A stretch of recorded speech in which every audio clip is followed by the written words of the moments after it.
Pendahuluan. Definisi interaksi sosial. Interaksi sosial adalah hubungan timbal balik yang saling mempengaruhi, ada aksi dan ada reaksi. Pelakunya lebih dari satu, antar individu dengan individu, individu dengan kelompok, serta kelompok dengan kelompok. Misalnya, guru mengajar merupakan contoh interaksi sosial antara individu dengan kelompok. Selanjutnya itu pengertian interaksi sosial menurut beberapa ahli. Yang pertama, Astrid S. Susanto. Interaksi sosial adalah hubungan antar manusia yang menghasilkan hubungan tetap dan pada akhirnya memungkinkan pembentukan struktur sosial. Bonner. Interaksi sosial adalah suatu hubungan antar dua individu atau lebih yang saling mempengaruhi, mengubah dan memperbaiki kelakuan individu yang lain atau sebaliknya. Kimball Young and Raymond Wiwak. Interaksi sosial adalah hubungan sosial yang dinamis dan menyangkut hubungan antar individu dengan kelompok maupun antar kelompok dengan kelompok lainnya.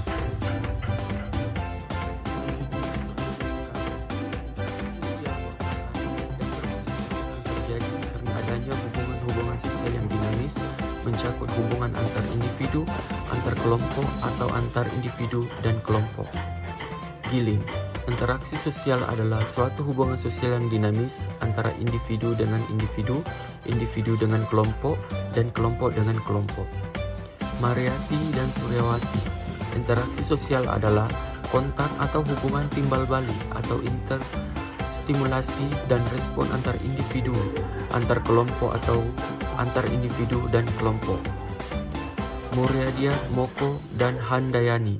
Interaksi sosial adalah hubungan antar manusia yang menghasilkan suatu proses pengaruh mempengaruhi yang menghasilkan hubungan tetap dan pada akhirnya memungkinkan pembentukan struktur sosial. Dan yang terakhir, Young dan Raymond Wiwak. Interaksi sosial adalah hubungan-hubungan emosional yang dinamis dan menyangkut hubungan-hubungan antar individu dengan kelompok maupun antar kelompok dengan kelompok. Adapun macam-macam interaksi sosial menurut Mariati dan Suryawati dibagi menjadi 3. Yang pertama, interaksi antar individu dan individu, di mana dalam hubungan ini bisa terjadi interaksi positif ataupun negatif.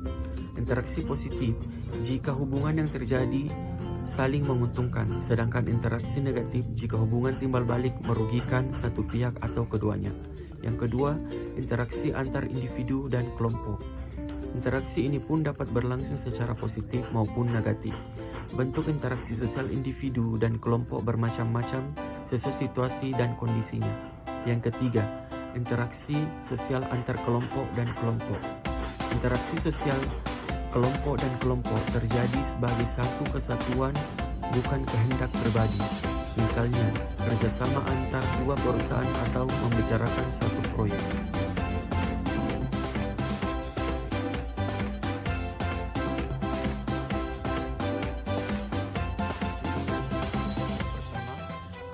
Orang pelaku atau lebih. Yang kedua, adanya hubungan timbal balik antar pelaku.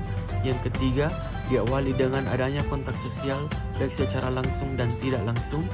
Dan yang terakhir yaitu mempunyai maksud dan tujuan yang jelas. Syarat-syarat interaksi sosial. Menurut Sujono Sukanto, interaksi sosial tidak mungkin terjadi tanpa adanya dua syarat, yaitu kontak sosial dan komunikasi.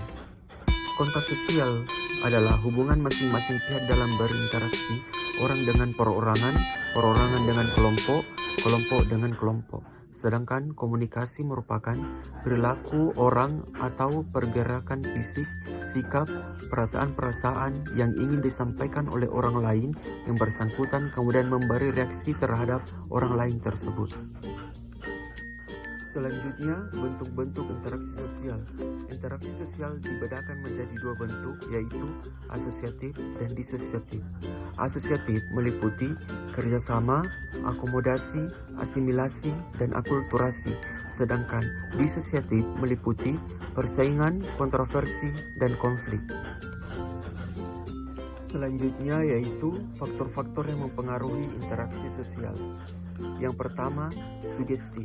Proses pemberian pandangan atau pengaruh kepada orang lain dengan cara tertentu dan diikuti tanpa berpikir panjang. Contohnya, seorang remaja putus sekolah akan mudah ikut-ikutan terlibat kenakalan remaja. Yang kedua, imitasi. Pembentukan nilai dengan meniru cara-cara orang lain. Contohnya, seorang anak sering meniru kebiasaan orang tua. Yang ketiga, identifikasi. Meniru dirinya menjadi sama dengan orang yang ditirunya. Contohnya, gaya artis. Yang keempat, simpati. Perasaan tertarik yang timbul dan membuat merasa seolah-olah berada dalam keadaan orang lain. Contoh, mengucapkan selamat ulang tahun. Yang kelima, empati. Rasa haru ketika seorang melihat orang lain mengalami sesuatu yang menarik perhatian dan merupakan kelanjutan dari rasa simpati. Contoh, ketika orang kecelakaan kita berempati membantu korban. Yang keenam, motivasi. Dorongan yang mendasari seorang untuk melakukan perbuatan berdasarkan pertimbangan dan muncul dari pengaruh orang lain sehingga individu melakukan kontak dengan orang lain. Contohnya, pemberian tugas dari seorang guru merupakan bentuk motivasi supaya mereka mau belajar, rajin, dan bertanggung jawab.